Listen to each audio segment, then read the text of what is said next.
पाटील बाहेर निघून गेल्यावर मी काही क्षण तसाच विचार करत उभा राहिलो. काही वेळापुरता जरी मी पाटलांना शह दिलेला असला तरी ह्यात मी चांगलाच अडकलो होतो हे मलाही कळत होतं. पाटील मला सहजासहजी सोडणार नव्हते. त्यातून माझ्या काही मूर्ख हालचालींमुळे बरेचसे पुरावे माझ्या विरुद्धच होते. त्या मॉडेलच्या तळाशी असलेल्या माझ्या बोटांचे ठसे तिथे आले कसे याचं स्पष्टीकरण मी देऊ शकत नव्हतो. स्पष्टीकरण द्यायचं तर मी एकटाच आधी नवलभाईंच्या ऑफिसात गेलो होतो हे मला सांगायलाच लागणार होतं. आणि अर्थात त्यावरचा पोलिसांचा पुढचा प्रश्न कशासाठी हा असणार होता. आता मी कितीही खरं सांगायचा प्रयत्न केला तरी पाटलांचा आणि पर्यायानं पोलिसांचा माझ्या सांगण्यावर विश्वास बसणार नव्हता. पोलिसांचं संशयित म्हणून सगळं लक्ष माझ्यावरच केंद्रित झालेलं होतं. जोपर्यंत त्यांच्या हातात ह्या केसला वेगळं वळण देणारा एखादा धागा येत नव्हता तोवर ते माझ्याच मागे लागणार होते आणि त्यासाठी मला काहीतरी हालचाल करायला लागणार होती. पण या बंद खोलीत आणि पोलिसांच्या नजरेसमोर राहून मी काय हालचाल करू शकणार होतो? मगासपासून माझ्या डोक्यात एक प्रश्न घोळत होता. फक्त त्या प्रश्नाची शहानिशा करायला हवी होती. पण इथून बाहेर पडल्याशिवाय कशी काय करणार शहानिशा? त्याचवेळी मला बाजूच्या खोलीत असलेल्या फोनची आठवण आली. इन्स्पेक्टर पाटलांना जर त्या बाजूच्या खोलीत असलेल्या फोनची आठवण राहिली असती तर त्यांनी नक्कीच मला इथे असं एकटं सोडलं नसतं. बॅड लक अर्थात पाटलांचं. हीच संधी. एकदा ही संधी गेली की विक्रम आणि पाटील 25 लिहिण्याशिवाय गत्यंतर नव्हतं. झटकन मी मधल्या दारातून बाजूच्या फोन रूममध्ये आलो त्यावेळी दुपारचे 3:30 वाजून गेलेले होते. मी रिसिव्हर उचलला. न्यू इंडिया टाइम्सचा नंबर फिरवला. Hello, new India times. पलीकडून टेलिफोन ऑपरेटर झरीनाचा आवाज आला. झरीना, मी विक्रम बोलतोय. विक्रम राजे. विक्रम? अरे मग नुसतं विकी सांग की. हे मागे राजा महाराजा कशाला? काय रे, 2 दिवस कुठे बेपत्ता झालायस? आईला या झरीनाच्या, ही पोरगी काम कमी करते, बोलते जास्त. हे बघ झरीना, तुझ्या सगळ्या प्रश्नांची उत्तरं मी नंतर देईन सवडीने. आत्ता मी घाईत आहे. अय्यरला जोडून दे. अय्यर नाही आहेत. बरं मग शांताराम तो असेल तर? तो सुद्धा गेला बाहेर. मग झरीना, तू माझं एक काम कर. बोला राजे, मैं आपकी क्या खिदमत कर सकती हूँ? हे बघ, 15 ऑगस्टचा अंक शोधून काढ. म्हणजे शिपायाला सांगून मागून घे. आणि त्या अंकात 14 ऑगस्टला साधारण 4:30च्या नंतर मुंबईत किंवा मुंबईच्या आसपासच्या उपनगरात झालेल्या एखाद्या अपघाताची बातमी प्रसिद्ध झाली आहे का ते बघ. आणि विशेष करून त्या अपघातात एखादी व्यक्ती ठार झाली किंवा गंभीररित्या जखमी झालेली असून त्या वाहनाचा ड्रायव्हर फरारी झाला आहे का ह्याची जरा नोंद घे. ओ अच्छा. आणि अशी काही बातमी तुला आढळली की ताबडतोब मला ह्या नंबरवर फोन कर. असं म्हणत मी समोरच्या टेलिफोनवरचा नंबर झरीनाला सांगितला. ओके. आणि झरीनानं काही बोलण्यापूर्वी मी रिसिव्हर क्रेडलवर ठेवून दिलेला होता. मग फोनच्या शेजारी असलेली डिरेक्टरी उचलली. नवलभाईंनी आपल्या कारचा आणि अपघाताचा विमा ज्या खाजगी विमा कंपनीमार्फत उतरवला होता त्या विमा कंपनीचा नंबर शोधून काढला. कंपनीचा ब्रँड मॅनेजर कोणी पटवर्धन म्हणून होता. Hello mister Patwardhan. नंबर लागताच मी विचारलं. Just a minute please. बहुतेक हा ऑपरेटरचा आवाज असावा. Hello mister Patwardhan here. पलीकडनं एक भारदस्त आवाज आला. ब्रँच मॅनेजर पटवर्धन का? खात्री करून घेण्यासाठी मी विचारलं. Yes please. Good evening mister Patwardhan. मी विक्रम राजे बोलतोय, न्यू इंडिया टाइम्सचा स्पेशल क्राईम रिपोर्टर. बोला. मला आपल्याशी एका ॲक्सिडेंटच्या केस संदर्भात बोलायचं आहे. कुठला ॲक्सिडेंट? 14 ऑगस्टला साधारण दुपारी 2च्या सुमाराला मार्वे रोडवर झालेला ॲक्सिडेंट आठवत असेल ना? त्या ॲक्सिडेंटमधली एक पार्टी मिस्टर नवलभाई पटेल आपले क्लायंट होते, आठवतं आहे? यस आठवतं आहे. त्याबद्दल काय? त्या ॲक्सिडेंटमधली दुसरी पार्टी मिस्टर हरबिंदर सिंग नावाचा तरुण, ज्याने आपल्या कंपनीवर 50,000 रुपयांचा नुकसान भरपाईचा दावा लावला आहे. You are correct. त्या संदर्भात आपण काय करताय? हे आपण का विचारताय? पटवर्धनांच्या आवाजात संशय उमटला होता. आपल्या दृष्टीनं ह्यात फार मोठं रहस्य आहे का, म्हणजे जे तुम्ही सांगू शकत नाही? नाही, तसं काही नाही आहे. पण मग तसं काही नसेल तर आपण माझ्यावर विश्वास ठेवा पटवर्धन. या विषयावर माझ्याशी तुम्ही बोलला तर तुमचं काही नुकसान होणार नाही. मी तुमच्या फायद्यासाठी सांगतोय. फक्त माझ्यासाठी? पुन्हा पटवर्धनांच्या आवाज संशय डोकावला. नाही, तसा त्यात माझाही फायदा आहे, पण माझ्यापेक्षा तुमचा जास्त फायदा आहे. अच्छा. पटवर्धनांच्या आवाजात अजूनही संशयाची छटा होती. मग आपण त्या नुकसान भरपाईच्या संदर्भात काय निर्णय घेतला आहे? नुकसान भरपाई तर आम्हाला द्यायला लागणार आहे, कारण आमच्या क्लायंटनं आपल्या हातून तो ॲक्सिडेंट झाला आहे असं कबूल केलं आहे. आमच्या डॉक्टरनी मान्य केलं आहे की मिस्टर हरविंदर सिंगच्या मानेला जोरदार झटका बसल्यामुळे त्यांच्या मानेजवळचा मणक्याचा एक जॉईंट किंचित सरकला आहे. त्यामुळे त्यांच्याही तक्रारीत तथ्य आहे. आता आमचा प्रयत्न केवळ एवढाच चालला आहे की नुकसान भरपाईची रक्कम कमी व्हावी. ठीक आहे ना, कमी म्हणजे किती? 30,000 रुपयांवर तडजोड व्हावी. मग हरविंदर सिंगनं ते मान्य केलं? नाही, आम्ही हरविंदर सिंगशी व्यक्तिशः संपर्क साधू शकलेलो नाही, पण त्याच्या वकिलांशी आम्ही बोलणी केली आहेत. तो वकील 30,000 रुपयावर तडजोड करायला तयार नाही आहे. म्हणजे तडजोड झाली तर 30,000 रुपये तुम्ही द्यायला तयार आहात? ऑफकोर्स. आता मी काय म्हणतोय ते ऐका.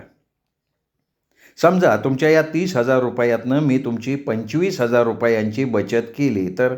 म्हणजे काय म्हणायचं काय तुम्हाला? पटवर्धनच्या त्या आवाजावरनं एवढा वेळ गुबगुबीत खुर्चीत आरामात बसून बोलणारा पटवर्धन एकदम ताठ बसता झालेला असावा हे मी ओळखलं. माझ्या म्हणण्याचा अर्थ असा आहे, एक एक शब्द त्यांना व्यवस्थित समजेल अशा आवाजात मी म्हणालो. जर माझ्या प्रयत्नामुळे अशी परिस्थिती निर्माण झाली की हरविंदर सिंगला नुकसान भरपाई म्हणून तुम्हाला एक नवा पैसाही द्यावा लागणार नाही, तर तुमची कंपनी बक्षीस म्हणून मला 5,000 रुपये देऊ शकेल? पण असं होऊ शकेल का? पटवर्धनांचा आवाज आता चांगला उत्तेजित झाला होता. आपोआप नाही होऊ शकणार. मी करून दाखवू शकेन, पण अर्थात फुकट नाही. म्हणजे तुम्ही असं काही कराल की हरविंदर सिंगला आपली नुकसान भरपाईची केस काढून घ्यायला लागेल? म्हणजे तोच एक पर्याय त्याच्या पुढे राहील असंच ना? हे बघा, काय होईल किंवा होऊ शकेल हे मी सांगू शकत नाही. फक्त एकच सांगू शकतो, तुमच्या कंपनीला त्याला एक नवीन पैसाही द्यायला लागणार नाही. तुम्ही माझी चेष्टा नाही ना करत आहात? तुम्ही याला चेष्टा समजत असाल तर माझा नाईलाज आहे, मी ठेवतो फोन. मी गंभीर स्वरात म्हटलं. नाही, तसं नाही. मी आपली खात्री करून घेतोय हो. पटवर्धन घाईघाईत म्हणाले. ठीक आहे, मग आपलं उत्तर काय आहे? म्हणजे तुम्हाला माझं प्रपोजल मान्य आहे? याचं उत्तर मी तुम्हाला लगेच नाही देऊ शकणार. मला हेड ऑफिसलाही विचारायला लागेल. किती वेळ लागेल? काय जास्तीत जास्त 15-1 मिनटं. ठीक आहे, विचारा. आणखी एक, मी तुम्हाला प्रत्यक्ष भेटू इच्छितो. कदाचित तुमचं नाव घेऊन आम्हाला दुसरंच कोणी मूर्ख बनवण्याचा तर प्रयत्न करत नाही ना, याची मला खात्री करून घेतली पाहिजे. चालेल? ठीक आहे, तुम्ही अर्ध्या तासाच्या आत सांताक्रूझ एअरपोर्टवर या. इन्क्वायरी ऑफिसच्या बाजूच्या रूममध्ये मी आहे. Okay thank you. मी रिसिव्हर क्रेडलवर ठेवून दिला. पुन्हा पहिल्या रूममध्ये आलो. आरामात एका खुर्चीवर बसलो. विल्सचं पाकिट काढलं, एक सिगरेट पेटवली, धुराची वर्तुळं सोडत राहिलो. डोक्यातले विचार आता डॅटसनपेक्षा भयानक वेगानं धावायला लागले होते. रहस्याचे एक एक धागे सुटे होत होते. कड्या जुळत होत्या. तेवढ्या टेलिफोनची रिंग वाजली. दुसरी रिंग वाजण्यापूर्वी मी झटकन जाऊन रिसिव्हर उचलला. फोन झरीनाचा होता. विकी, 15 ऑगस्टच्या अंकात तू म्हणालास तशी 14 तारखेच्या अपघाताची बातमी आलेली आहे. हा अपघात साधारण संध्याकाळचे 4:45 ते 5च्या दरम्यान झाला होता आणि ह्या अपघातात 2 शाळकरी मुलं गंभीर जखमी झाली होती. हा ॲक्सिडेंट कुठे झाला होता? अंधेरीजवळच्या गिल्बर्ट हिलच्या अलीकडे. आझाद नगरकडून एक ॲम्बॅसेडर येत होती. JP रोड क्रॉस केल्यानंतर लगेच हा ॲक्सिडेंट झाला. हा ॲक्सिडेंट प्रत्यक्ष पाहणाऱ्याचं म्हणणं असं आहे की कारचा ड्रायव्हर अतिशय निष्काळजीपणे गाडी चालवत होता. कदाचित तो दारू प्यायलेला असावा. JP रोड क्रॉस केल्यानंतर अचानक विरुद्ध बाजूनं येणाऱ्या टँकरला चुकवण्याच्या प्रयत्नात कारच्या ड्रायव्हरचा गाडीवरचा ताबा सुटलेला होता. टँकर सरळ निघून गेला, पण रस्त्यावरून सायकलवरून येणाऱ्या 2 13-14 वर्षाच्या पोरांना या कारने जब्बर धडक मारली आणि कार तशीच पुढे असणाऱ्या एका लांब रुंद दगडाला जाऊन धडकली. तोपर्यंत त्या कारच्या ड्रायव्हरची नशा उतरलेली असणार, कारण त्यांनी लगेच कार रिव्हर्समध्ये घेतली आणि तुफान वेगानं पळवली. कोणी त्या कारच्या ड्रायव्हरचा चेहरा पाहिला नाही? नाही ना, कारण हे सगळं एवढ्या मिनिटभरात झालं म्हणे की कुणाला काय कळण्यापूर्वी त्या कारवाल्याने पळ काढला. लोकांनी फक्त इतकंच पाहिलं, कार चालवणारा पुरुष होता. कारचा नंबर कोणी नोट नाही केला, नाव, कारचा रंग. त्या बाबतीत पण एकमत नाही आहे. कोणी म्हणतं आकाशी, कोणी म्हणतं पांढरा. बरं, आणखीन काही? आणखी म्हणजे शांताराम आलाय. गुड, त्याच्याकडे अंक दे आणि त्याला सांग ताबडतोब सांताक्रूज एअरपोर्ट इन्क्वायरी ऑफिसच्या बाजूच्या रूममध्ये ये लगेच. ओके, सांगते. आणि थँक्यू, तू कधी कधी फार चांगलं काम करतेस. What do you mean by कधी कधी? म्हणजे इतर वेळेला मी काय झोपा काढते का? एकदा बोर्डावर येऊन बस, म्हणजे कशी कळेल फाटते ती. काय फाटते? पॅन्ट. अच्छा अच्छा. तरी म्हटलं तू रोज वेगवेगळी सलवार का घालून येते? आव यू. आणि झरीनानं काही बोलण्यापूर्वी मी फोन ठेवून दिला. खरंच पोरींनी फार मोठं काम केलं होतं, नो डाऊट. मी पुन्हा माझ्या खुर्चीवर येऊन बसलो. दुसरी व्हील्स काढली. पाटील साहेबांचा अजूनही पत्ता नव्हता. इन्स्पेक्टर पाटील माझ्यासमोर येऊन उभे राहिले तेव्हा मी 5व्या व्हील्सची राख करत होतो. पाटील कमरेवर हात ठेवून माझ्याकडे पाहत होते. भेदक नजर होती त्यांची. त्यांच्या चेहऱ्यावर संतापाबरोबर काहीसा त्रासी, कागतिक असा भाव होता. मी काही न बोलता त्यांच्या बोलण्याची वाट बघत होतो. एवढा वेळ ते बहुतेक नीता आणि हरविंदर सिंगचा जबाब घेत असावेत आणि त्यातून त्यांच्या हाताला फारसं काही लागलेलं नसावं हे त्यांचा चेहराच सांगत होता. केवळ त्यामुळे त्यांचा चेहरा एवढा संतापलेला आणि त्रासिक झालेला असावा. शेवटी एकदाचे पाटील बोलते झाले आणि त्यांच्या संतापाचं कारणही माझ्या लक्षात आलं. अरे तो येतंय एवढ्या लोकांना कसं कळलं? हां, त्यांनी संतापाने विचारलं. एवढ्या लोकांना म्हणजे कोणाला? मी किंचित आश्चर्यानं विचारलं. अहो, मी तर फक्त शांताराम आणि विमा कंपनीचे पटवर्धन यांनाच फोन केला होता. एक तर तो तुझा शांताराम, तुझा तर रिपोर्टर मित्र, तो विचारतोय तुला आम्ही अटक केली का? आणि जर तसं असेल तर तुझ्या वकिलाला बोलवून घेतो आणि जामिनावर सोडायची व्यवस्था करतो म्हणला. दुसरा नवलबाईचा बिझनेस पार्टनर तो जीवनदास शाह. आणखीन एक जण पटवर्धन नावाचा विमा कंपनीचा ब्रँच मॅनेजर आहे, त्याला बी तुझी भेट घ्यायची. आणि तशी भेट नाकारली तर त्याच्या मागचं कारण काय हे आपल्याला कळायला पाहिजे, असा तो हट्टच धरून बसलाय. पाटील काहीशा वैतागानं म्हणाले. पाटील, जीवनदास शहाचं मला माहिती नाही, बाकीच्या दोघांना मात्र मी फोन करून बोलवून घेतलंय. मी सहज स्वरात म्हणालो. तू फोन केला? कुठनं फोन केला तू? अहो, बाजूच्या रूममधनं, तिथे फोन आहे की. इन्स्पेक्टर पाटलाचा चेहरा एकदम बघणेबल झाला. कदाचित मनातून त्यांनी त्या सब इन्स्पेक्टरला 2-4 इरसल शिव्याही हसडल्या असाव्यात, कदाचित स्वतःच्या हलगर्जीपणाला सुद्धा. बाजूच्या रूममध्ये फोन आहे याची कल्पना त्यांना त्या सब इन्स्पेक्टरनं द्यायला हवी होती, किंवा ती कल्पना त्यांना स्वतःलाच असेल तर ते विसरले होते. काय अलीकडं पोलिसांवर सगळीकडनं दबाव येतोय, पब्लिककडून पण आणि गृह खात्याकडनं कर. नाही तर तुझ्या त्या शांतारामला पण आत घातला असता. अहो, त्यांनी काय केलं आता? त्यांनी बाहेर वरडून एअरपोर्टवर गर्दी जमा केली. पोलिसांवर ताशेरे मारायला सुरुवात केली. खरा गुन्हेगार बाजूला ठेवून पोलीस निष्पाप नागरिकाचा कसा छळ करतात याचे किस्से तो लोकांना ऐकवत बसलाय. आणि हे सगळं कशासाठी? तर मी तुला इथं जबाब घेण्यासाठी थांबून ठेवलंय म्हणून. त्यातून तुझ्या त्या चीफ रिपोर्टरनी वर कमिशनरला फोन करून कळवलेलं दिसते. त्यांच्याकडून सूचना आली का बाबांनो, आम्ही तुझ्याशी सौजन्यपूर्ण वागावं. बघितलं ना? आणि तुम्ही लोक वर्तमानपत्रांना बॉम्बा मारता. अमुक एक प्रकरणाचा छडा लावण्यात पोलिसांना अपयश आलं. गुन्हेगारांना पाठीशी घालायला अशी मोठी लोकं पुढं आल्यावर पोलीस तपास कसा करणार सांग की? आणि पुन्हा वरून विचारणार अमुक एका प्रकरणाचा तपास कुठपर्यंत आला आहे, प्रगती किती झाली. काय नाही म्हणलं का पुन्हा हे दाट्ट्या सारायला तयारच आहेत. हे पोलिसाचं मधल्यामध्ये सँडविच होतं ना, ते असं होतं. नाही, पण अय्यरनी असा मध्ये हस्तक्षेप नको होता करायला.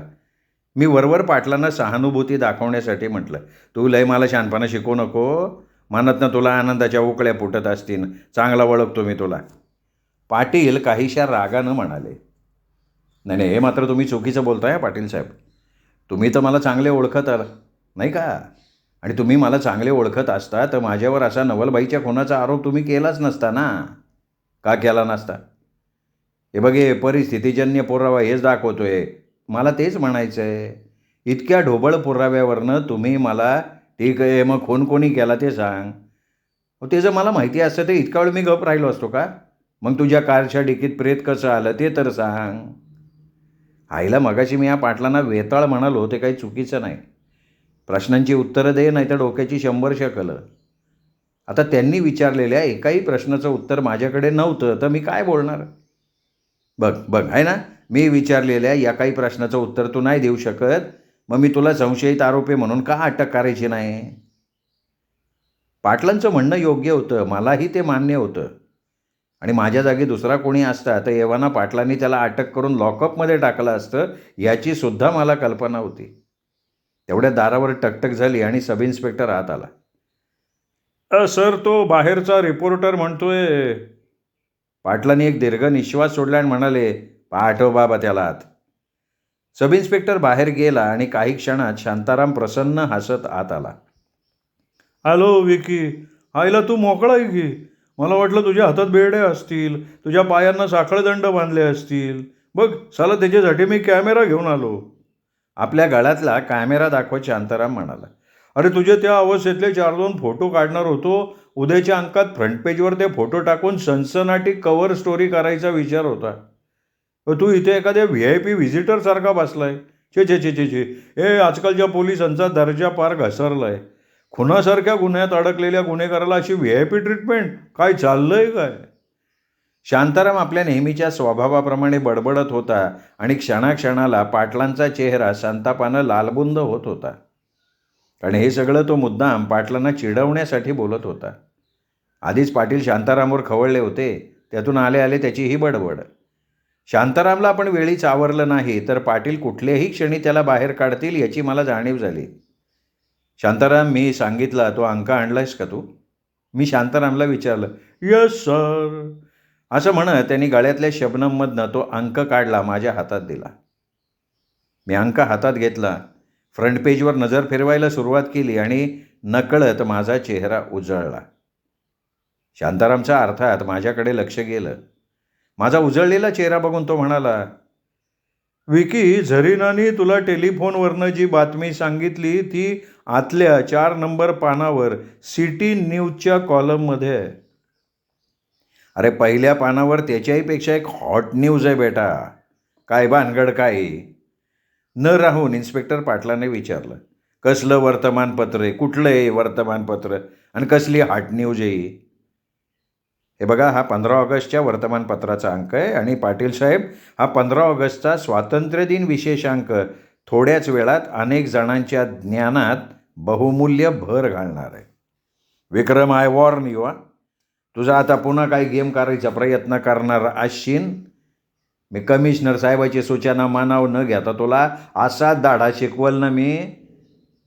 पाटील साहेब, तुम्ही मला फक्त 15 मिनिटांची मुदत दिली आणि या मुदतीत मला सहकार्य केलं तर मी स्वतःला निर्दोष साबित करीनच. पण तुमच्याही आजपर्यंतच्या यशस्वी कारकिर्दीत आणखीन एक प्रकरण असं समाविष्ट करीन की संपूर्ण खात्यानं तुमच्यावर अभिनंदनाचा वर्षाव केला पाहिजे. हे तुझी आणखीन कुठली नवीन चाल आहे? हेच ते. तुम्ही ना माझ्या कुठल्याच गोष्टीवर विश्वास ठेवायला तयार नाही आणि मग म्हणता वर्तमानपत्रवाले आम्हाला सहकार्य करत नाहीत. समजा तू म्हणतो तशा दिलेल्या मुदतीत काय सिद्धच करू शकला नाही तर तुम्ही जे काही म्हणाल ते मी मान्य करेन. शुअर? अगदी ठीक आहे. सांग, काय सांगणार आहे तू? नाही, हे मी आत्ता नाही सांगणार. मग कधी सांगणार? मी एकदाच सांगेन आणि तेही सगळ्यांच्या समोर. मग याच्यासाठी मी तुला काय सहकार्य करायचे? तुम्ही फक्त गप्प बसायचे. मी ज्या कोणाला प्रश्न विचारेन त्यांनी त्या प्रश्नाचं उत्तर द्यायची टाळाटाळ केली तर तेवढा त्याच्यावर दबाव आणायचा तुम्ही. बस इतकंच करा.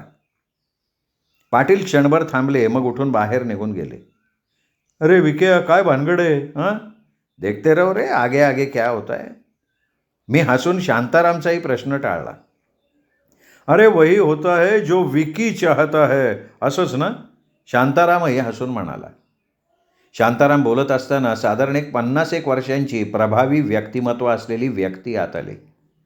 त्याच्या अंगावर चांगला उंची सूट होता, डोळ्यावर सोनेरी काड्यांचा चष्मा, चेहरा चांगला गुबगुबीत आणि डोक्यावर अर्धवर्तुळाकार टक्कल. मी पटवर्धन, इन्शुरन्स कंपनीचा मी ब्रांच मॅनेजर. त्यांनी आपली ओळख करून दिली. मग माझ्याकडे आणि शांतारामकडे बघत विचारलं, आपल्या दोघांपैकी मिस्टर विक्रम राजे कोण आहे? हे माझ्याकडे बोट दाखवत शांताराम म्हणाला. पटवर्धनांनी पुढे होऊन माझ्याशी हस्तांदोलन केलं. मग शांतारामकडे बघत विचारलं, आपण? हे माझे सहकारी मिस्टर शांताराम, हे सुद्धा न्यू इंडिया टाइम्सचे रिपोर्टर आहेत. पटवर्धनांनी शांतारामशीही हस्तांदोलन केलं. हां, तर मग आपल्या हेड ऑफिसला माझं प्रपोजल मान्य आहे? तुमच्या म्हणण्याप्रमाणे हरबिंदरने आपली केस मागे घेतली आणि त्याला नुकसान भरपाई म्हणून एक नवा पैसाही द्यावा लागला नाही तर आम्ही तुम्हाला 5,000 रुपये द्यायला तयार आहोत. गुड. पण मला अजूनही शंका वाटते की तुम्ही हे सगळं करणार कसं? ते लवकर कळेल तुम्हाला आणि तुमच्या समोरच ते सगळं घडेल. फक्त थोडा धीर धरा. त्या क्षणी इन्स्पेक्टर पाटील आत आले. त्यांच्याबरोबर नीता, हरबिंदर सिंग, जीवनदास शहा आणि आयुबसुद्धा आतमध्ये आलेले होते.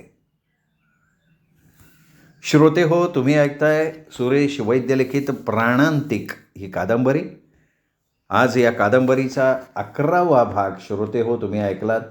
12वा भाग ऐकण्यासाठी उद्या भेटूयात दीपक रेगे कथाकथन चॅनलवर. नमस्कार.